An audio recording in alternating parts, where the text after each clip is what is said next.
McKenzie, the Washington Post reported on August 28th that the Taliban offered to allow the U.S. military to take responsibility for security in Kabul. Did you meet with Mullah Baradar to discuss such an offer? I met with Mullah Baradar in Doha on 15 August to pass a message to him that we were withdrawing, and if they attempted to disrupt that withdrawal, we would punish them severely for that. But did he offer to allow you to have security over all of Kabul? Not as part of that conversation, he said, well, why don't you just take security for all of Kabul? That was not why I was there. That was not my instruction, and we did not have the resources to undertake that mission. Did you convey the offer, however, to the president?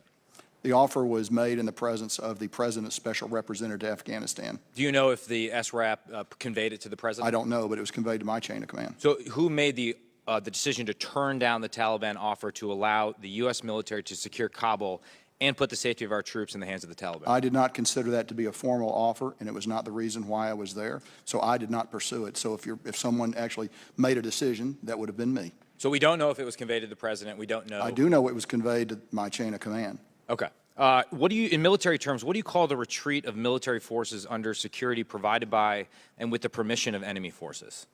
Don't know. I've never done one of those operations. I think you just did one of those operations. I disagree. You disagree. So you Yes. did not withdraw forces from Afghanistan after a negotiation with the Taliban? That is correct. We did not do that. Okay.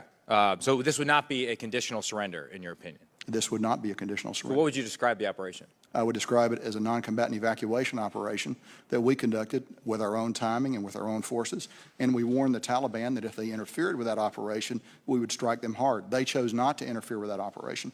Okay, so you're saying the meeting you had in Doha was just to let the Taliban know this is what we're doing, you know, take it or leave it, but you were operating at that point under the agreement we had negotiated with the Taliban for surrender, right? The Doha agreement.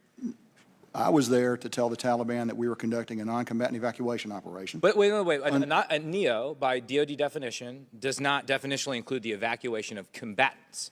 You were also evacuating combatants, so the NEO was part of the operation. Actually, no, you're wrong.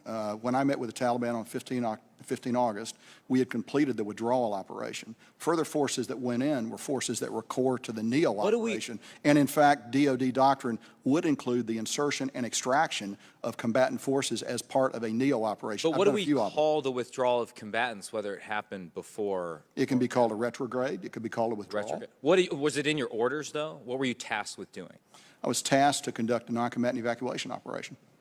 Which you just said happened after you had withdrawn forces. Largely, that's correct. Okay. And you didn't get tasking. What did the tasking to withdraw the forces call that operation? I would have to go back and take a look at it. I believe it was a withdrawal. Withdrawal. Okay. Which I believe the definition is a repositioning of forces. I would call it a conditional surrender. I guess we'll have to check the dictionary definition on that. Just to go to something that General Milley said before, has al-Qaeda sworn bayat to the Taliban?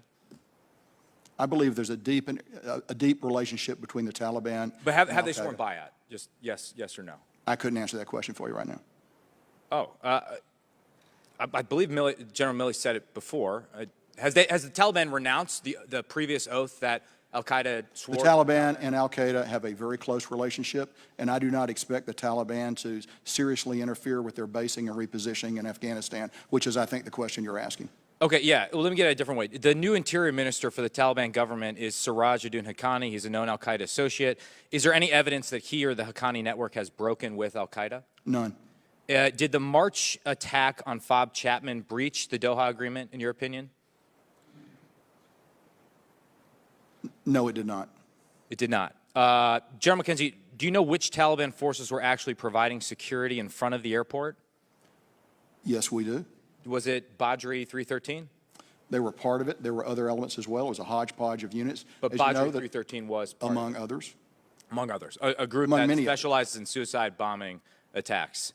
Had the suicide bomber been in prison, I think you suggested to Congresswoman Hartzler that the suicide bomber might have been in prison in Bagram before. Do we know? I don't recall suggesting that. Okay. So do we know whether he had been? We are still working very hard to find out where the suicide bomber came from. Did we have an opportunity to take him out prior to the suicide bombing attack? We did not. We did not have an opportunity to take him out. And just finally, does the over-horizon posture that we're now adopting, will that be more or less difficult now that we are out of the country? I've said on the record it will be very difficult to do. It is not impossible to do. Okay, thank Gentleman's you. time has expired. Mr. Kim is recognized. Thank you, Mr. Chairman. General McKenzie, I wanted to start with you.